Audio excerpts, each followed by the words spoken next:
I'm failing retirement pretty miserably, John.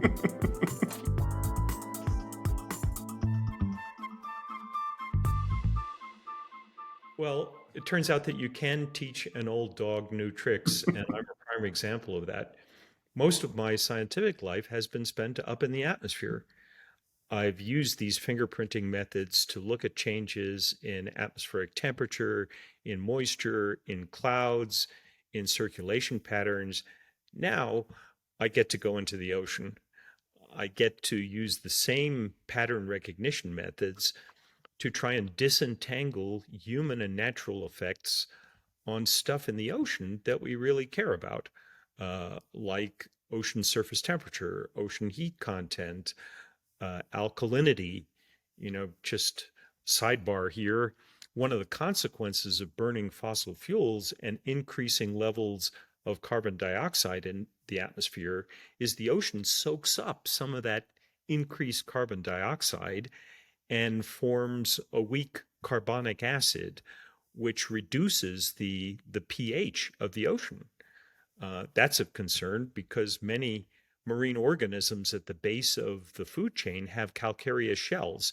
You start monkeying around with the pH conditions and destabilizing literally their structural integrity, then you're messing around with the base of the food chain. Right. Not good. No, no. So not only is food and water insecurity on the surface an issue, but certainly below the surface of the water as we move forward. Yeah, this is a global problem. And again, going back to the 2021 sixth assessment report of the IPCC, they used that word unequivocal Hmm. that there are human fingerprints not only in the atmosphere and on land, but in the ocean too. And Do part of my job in retirement is to understand those ocean fingerprints. do the things that we were just talking about, do they get enough attention? Like I said, the headline grabbing words are drought, flood, hurricane, fire, but it seems like what you have just shared with me is just as, if not more important than those sexy, dramatic headline grabbing words and effects of climate change. Do we not spend enough time looking at this stuff? I would say the answer is yes. We don't spend enough time explaining to people how we do what we do. Hmm. What the hell is fingerprinting? So, in medical science, it's challenging sometimes uh, to make inferences, to understand cause and effect relationships. You have an illness. Well, okay, there are a boatload of different causes Hmm. might explain the symptoms that you have. So you do a boatload of tests. You do blood tests and MRI and all kinds of tests in order to better narrow down what might be the cause of those serious symptoms. Now, it's the same in climate science. Fingerprinting is about looking at many possible causes of the symptoms, the climate changes that we measure and monitor. And to me, there's a communication opportunity here to explain to people how we do this kind of stuff. Hmm. What is fingerprinting and why is it powerful in understanding causation? And why is it wrong for folks to claim, this is all natural, it's all due to an uptick in the sun's energy output? Yeah, I believe in global warming, but it's just a more active sun. Why is that wrong?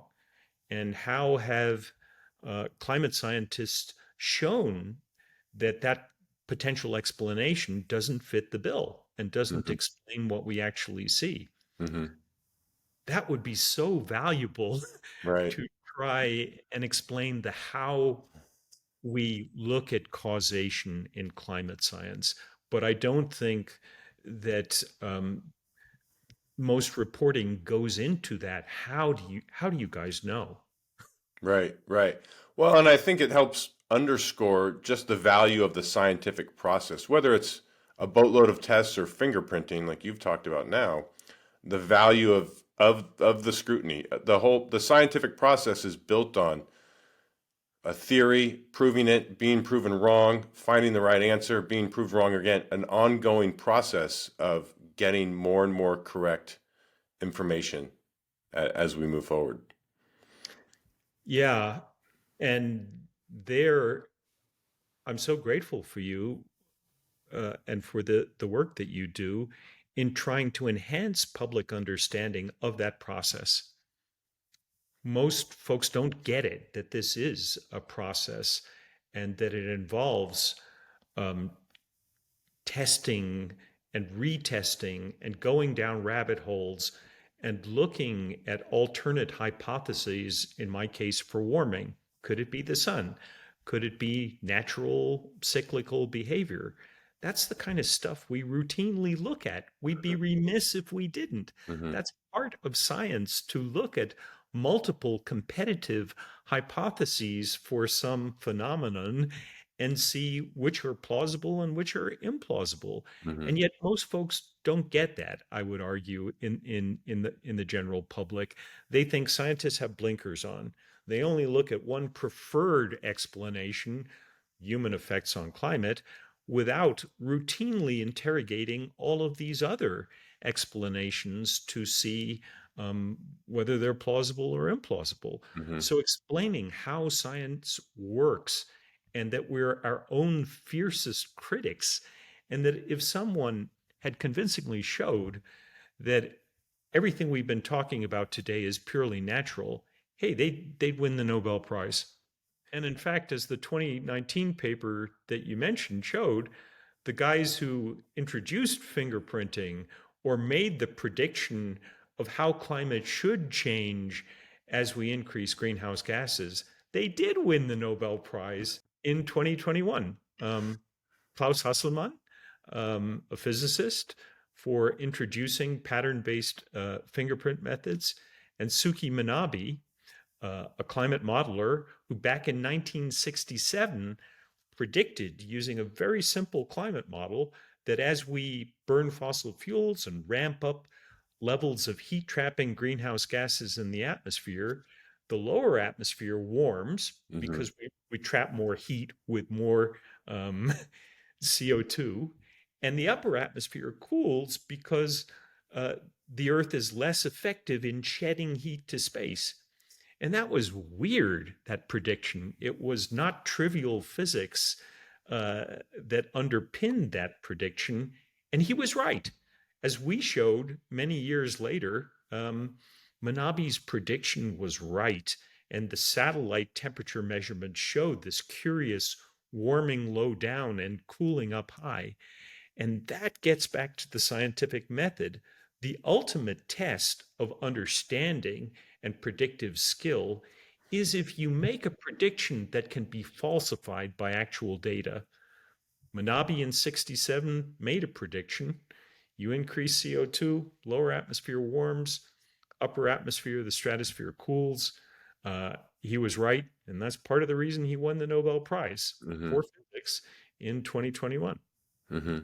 And would you say that there's also a responsibility for the non-scientist, for the global consumer and resident there's a responsibility for them to be educated and be aware, seek out some of this information and pay attention to it? Absolutely. We get the we get the government we voted for. Hmm. And if you don't do due diligence as a voter, um, you can get some very bad choices. Hmm. Folks who incorrectly dismiss the science as a hoax or a conspiracy, or folks who are beholden to fossil fuel interests who want the status quo to continue, quite frankly, and don't care about future generations and their well being. Hmm. So you have to inform yourself. You have to be somewhat knowledgeable about the science of climate change, what it tells us about the likely future, and what our choices are going forward. What mix of energy are we going to use? If we continue down a business as usual emissions pathway for greenhouse gases, are we cool with 2 to 3 feet of sea level rise by 2100? Are we cool with food insecurity? Are we cool with water being a scarcer resource in critical areas of the world? Are we cool with a climate diaspora and the migration of tens of millions of people who can't live where they currently do? Are we Hmm. cool with all of that? Yeah, you keep using the word cool. Is there a pun intended in your delivery here with relating our attitudes with your words? Are we going to be cool? Well, that's the choice. We have control over the emissions pathway that we're going to follow. And we get to decide collectively as a species, not just our political leaders, what pathway we're going to follow and whether it's going to be uh, a planet where life is going to happen under reasonable climatic conditions, or whether it's a planet with 4 or 5 degrees Celsius warming by 2100, which would be a very, very different planet Earth than the one we currently Right. inhabit.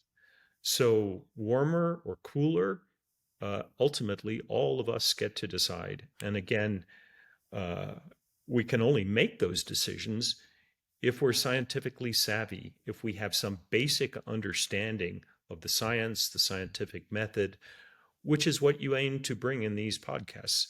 And I'm very grateful to you, John, for doing that. Oh, well, thank you. Well, to kind of wrap things up there, how are we doing since not just, 1967, 1988, the publication in 95, and its further proof and extension in 2019, but how are we doing? Could you give us a grade? Are we making strides? Are we making improvements? Are we still, I mean, are we heading in the right direction? Are we making great choices in some areas that, we're hoping other areas are going to be outweighed by those choices? Well, that's a great question. And I would say our grade is not stellar. Hmm. So if you want to grade how successfully we've reduced emissions of greenhouse gases since the 1960s, we would get an F. Um, Year to year, emissions of heat trapping greenhouse gases are pretty much following a business as usual pathway, unfortunately. They took a slight dip during COVID and the economy shut down, but that dip was transient, and Yeah, we're back where we were yeah. before COVID, unfortunately. But if you want to grade us on other areas, for example, um, renewables and the cost of renewables and the penetration of renewables into the energy mix that is used here in the United States and globally, then we get a higher grade Yeah. because the cost curve has come down for solar and for wind. We're beginning to deploy it. We're beginning to deploy electric vehicles uh, at scales that really weren't contemplated back in the 60s or 70s. That's good. That's a higher grade. Yeah. I would say a C. If you want to look at reporting on climate change and communication, I would say the grade is higher as well there. Back at the time of the second assessment report of the IPCC, it was this he said, she said type reporting. Here we have expert A saying climate change is a big deal. We're going to interview expert B who says exactly the opposite. And that was the level of the reporting on climate change. Find an expert, find an anti-expert. Now that doesn't happen anymore. As you mentioned, almost every day there's a daily drumbeat of Thwaites Glacier changing rapidly in Antarctica. These extreme heat events in Europe, in Asia now, scientists doing attribution studies to understand the human contribution to the changing likelihood of these events. Um, Atmospheric rivers hitting the Bay Area back to back to back. scientists know, in part through fingerprinting, that a warmer atmosphere holds more moisture. And in certain areas, that excess moisture is going to bite you Yeah. and cause bad stuff to happen. The reporting is no longer he said, she said, but it's getting more to the reality of the changes that are happening and the seriousness. And it's tougher to find those folks who can claim with any straight face, "Oh, this is all natural." Um, so I'm encouraged by that. I'm really encouraged that the reporting is getting better. Hmm. Hmm. You just said you've been retired for a couple of years now, so maybe answer these next two questions in relationship to your timeline of retirement. But I'd like to ask these last two questions at the end whenever I'm talking to somebody, and that is basically, what have you learned, and what do you look forward to? Um, what have I learned? I've learned that humans are affecting global climate, plain and simple. The evidence is overwhelming. We will be publishing a paper not next week, but the week after. Is this breaking news? Are you breaking news with me with me, Ben? I'm breaking news with you. Uh, the paper is embargoed until the beginning of May. When will this come out? I can wait till after the beginning of May. That But would be just cool. let the record show. Let the record show that we heard it here first.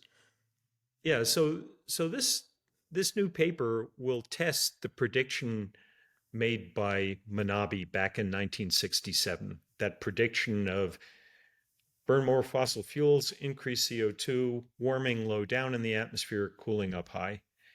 And what he also predicted was the higher up you go in the atmosphere, the larger that cooling signal becomes. Mhm. And that's what we look at in this new paper. And we can show that if you go up to 50 kilometers above the Earth's surface, that cooling signal, caused in part by the more effective trapping of heat lower in the atmosphere, that cooling signal is huge. There's no natural explanation for that. We're talking not 5 sigma or 10 sigma, we're talking 30 plus sigma. There's no explanation other than human causation of those kind of changes. So in my biased opinion, this new paper really nails it and shows the most convincing evidence yet of this concordance between a long-standing prediction made in 67, over 50 years ago, and what actually happened in the real world. So that's lesson one. Humans are affecting global climate, period, full stop. Lesson two is speak science to power. Again, there is no point in being a scientist if you're unwilling to speak publicly about what you've learned and why it matters to other people.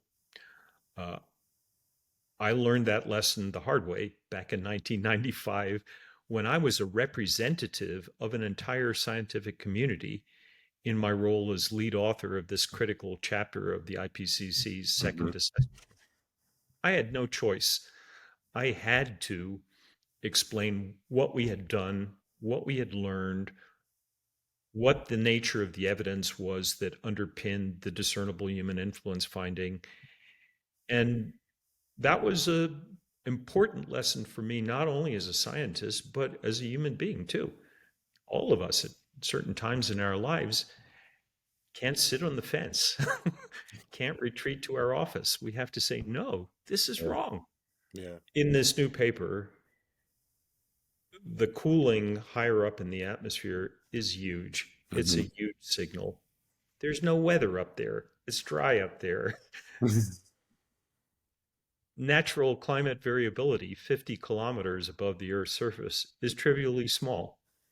There's a small signal of the sun Um, but if the sun were explaining all global warming at the Earth's surface by a more active sun, then the upper atmosphere should be warming. It's not, it's cooling. The Cool. sun didn't do it, folks. It didn't explain the global warming that we've observed and measured and monitored, which now is nearly 1.1 to 1.2 degrees Celsius since the 1850s, so nearly 2 degrees Fahrenheit. That might not sound much, but that's globally. That's a Yeah. global number, and that's a lot of excess heat. It's not Um, just Wisconsin. It's global. it's global.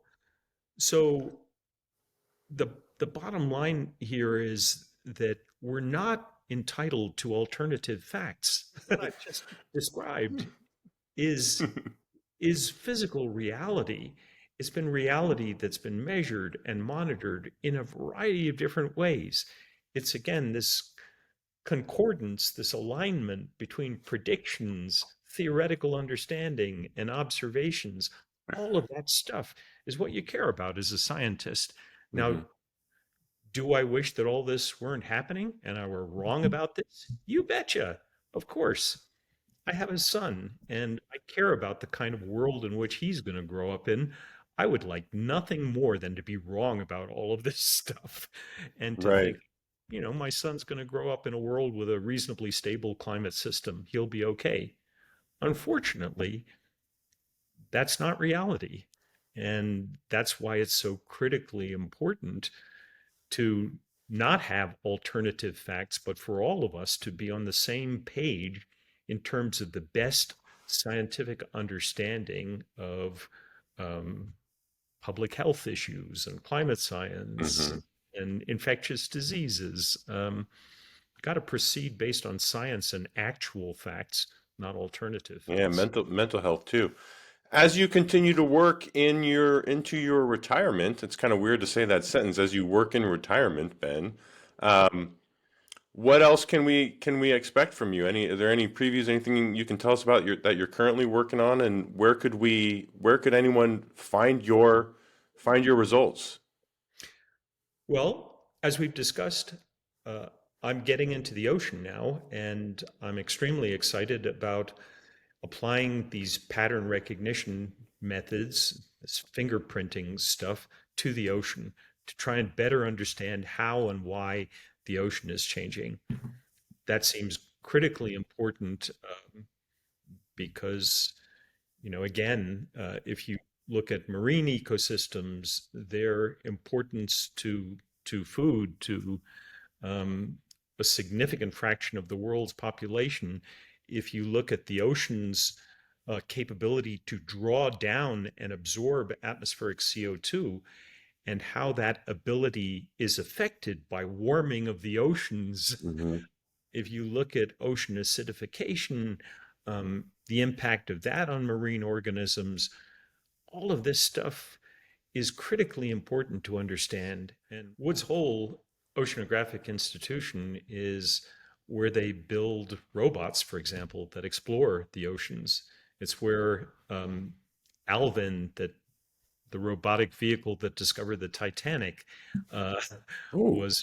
was famously built. Some of the best and brightest minds in the world try and figure out how are we going to measure, particularly the deep ocean, which is like uncharted outer space, much of it. How are we going to figure out what we're doing down there? It's exciting, it's challenging. I get to work with some of the best and brightest students at Woods Hole and at MIT. I'm sure that privilege of learning from them is something that's going to keep me unretired. Well, and I'm sure there's a tremendous privilege that they get to have in learning from you, your years of experience, work, and expertise. So Maybe a little bit. the privilege goes both ways. I'm I'm sure, John, that I'm learning much more from them than they could ever be learning from me. But some of these lessons learned are important to pass on because these women and men are going to encounter their own difficulties. There'll be Hmm. different ones from the ones I encountered, but ignorance and alternative facts, will they still encounter those kind of things in their careers? You bet. Yeah. I mean, if you go back all the way, you reference 1967. I mean, that's no less or more criticism than you faced in 1995, 2019, even last week on the Senate floor from Ron Johnson. And Yeah, there will always be folks out there who, for whatever reason, be it religious, be it because they're funded by vested interests, want to ignore the science and care less about the well being, mental, physical health of future generations than their own short term financial and economic interests. hmm Unfortunately, when those kind of people are in positions of extreme power, they can take decisions that affect all of us. And that's what has to be called out. hmm Wow. Well, Ben, I want to thank you for your time. I really appreciate it. I do hope we get to speak again soon. And I'll keep my eyes out for any of the publications that you mentioned or any editorials that you happen to pop in on and make a comment on. So, once again, thanks for your time. I really appreciate it. And I look forward to not only more of your work, but speaking with you again. Um, Thank you very much for giving me this opportunity, John. And thank you for this podcast series. Like I said, in the end, if we're going to take wise decisions on what to do about climate change or other issues of real societal importance, then we need these kind of opportunities to communicate in plain English about science. So thanks.